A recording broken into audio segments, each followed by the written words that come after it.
Welcome back, everybody. My guest tonight is a former presidential candidate who is currently one of the most popular members of the United States Senate and most popular guests on my show. Please welcome back to A Late Show, Senator Elizabeth Warren. Senator, thanks so much for being here. Oh, I'm delighted to be here with you. It's good to see you. It's really good to see you again. The last time we spoke, it was in a bar in Charleston, South Carolina. Yes. And I believe, I don't know about you, but I think that's the last bar I've been in since COVID struck. Not me. Really? You've been hitting the taverns, have you there, Liz? I will only say so much, but let me just put it this way. I ran it right up to the edge until we shut down for COVID. And the last time we spoke, you were still running for president. That's right. One imagines the day you drop out, maybe you go have a cocktail. One or two. Do you, you ran a great campaign. I thought you were a very powerful candidate myself. Do you miss being out on the campaign trail at all? Oh, yeah. The part I miss the most are the selfie lines and the pinky promises with all the little girls and big girls. Lots and lots of pinky promises. I even did pinky promises with dogs. How's Bailey? How's Bailey? Bailey, psst, Bailey, I've got liver treats. If your dog comes right now, I want to be in. Oh my God! Can you train my dog, Benny? Can you train Benny? Because he's a wild animal. Oh, you're such a baby. Oh my God, Benny, shape up. Yeah. Okay. Bailey's a good boy.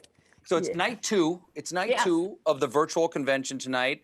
Unlike years past, there's no like throngs of people. There's no funny hats. What's your takeaway from the first two nights so far? You know, though, I think it's been a lot of fun, to tell you the truth. Like, okay, so I've never been big on the roll call, but actually watching them go all around the country, watching all these folks in all these different states, and people who clearly thought about it, wanted to stand next to the statue of Frederick Douglass, or wanted to stand in front of their state house or out by their oceans, you know, it's a little local promotion. But there was something about it to me this is what democracy is. This is people who built grassroots all around our country and then chose delegates. And, you know, they all would have gone to Milwaukee. Milwaukee, I'm so sorry we couldn't be there. But they gave us a little glimpse of who they are, and I just thought it was terrific. I actually always loved the roll call. That was the ones I always loved going to the state and having them brag about their state food. That's why I loved Rhode Island with the pile, with the giant guy with the hot plate of the calamari. That's what it's about.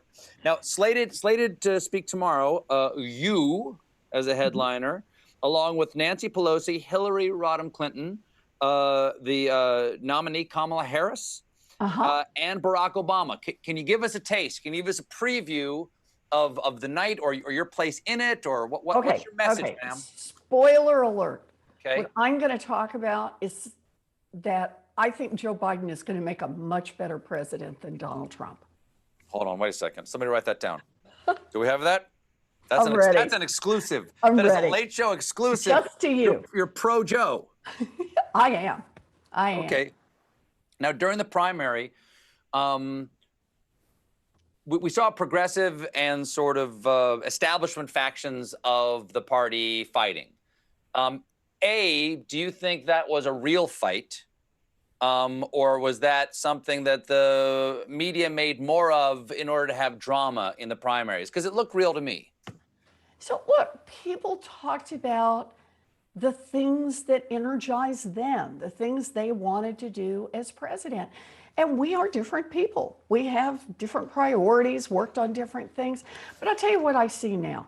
We got 77 days until November 3rd. Not that I'm counting, but it's 77 days. And Democrats are together. We're going to get this done together because we recognize what is at stake. We know how bad Donald Trump is, but we also know that Joe Biden is going to make a great president. And our job is to help him do that. some people, I'm going to stay on this line for just Sure. a moment here, is that some people out there, well, certainly Republicans are trying to paint this picture that Joe Biden is just a Trojan horse or he's going to be the most liberal president of all time.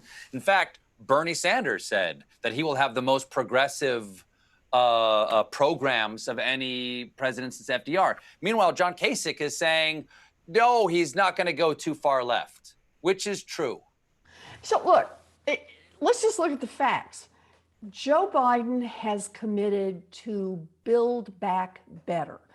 And let me tell you what that means through Joe Biden's own plans.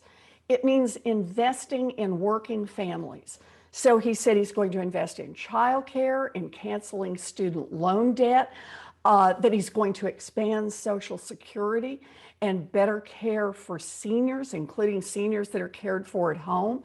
He says he's going to make the rich pay their fair share. It's going to be painful for you, Stephen, but that's what's going to happen. That he's going to insist on corporations having some accountability. These are the kinds of plans that I don't think are just about Democrats. I think these are the plans that all of America wants. These are the plans that will make our country work, not just for a handful of folks at the top, but make our country work for everyone. I'm looking forward to this. Well, I would too. The thing that's interesting to me in the idea of a progressive versus a sort of establishment Democratic fight is that I don't understand why sort of the old-fashioned Republicans don't want to go for this too, because the thing that you're describing, well, that was middle of the road Republican politics in the 1970s. Right. What? It's not only that, Stephen, I'll add to your point. It's also about the way we're going to make our economy work. You know, we got a real problem right now. The COVID-19, obviously a huge healthcare crisis, but just half a step behind that is an economy that is literally breaking apart. Millions of people unemployed, millions of people on the threshold of losing their homes, people who are in real trouble, an economy that's in real trouble. There is no better way to strengthen this economy than to do it from the grassroots up. So it's short term. We need to reinstate the expanded unemployment insurance, PPP for the small businesses, but it's also long term. It is making those investments in relieving our kids from student loan debt, in investing in childcare and pre-K. These are the things that both put money into the economy, but also let the economy work better. So if you want to see an economy that does better for everyone, then you make those investments going forward. And that's what I think we ought to be doing. And I think a lot of folks think that. So that's why I'm looking forward to November 3rd. Now, it was reported that you were one of the 4 finalists to be considered for Joe Biden's running mate. Now you've said you'll do everything you can to support Kamala Harris.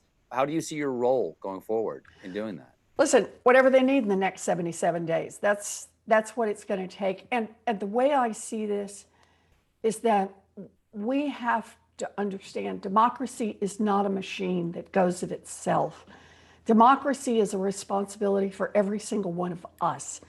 And that means getting out there and doing it, whether it's pitching in a $5 contribution, or it's doing some texting or some telephoning, or it's reaching out to the folks right there in your network to make sure that they've got a plan to vote, that they're getting their ballots early and getting them back in.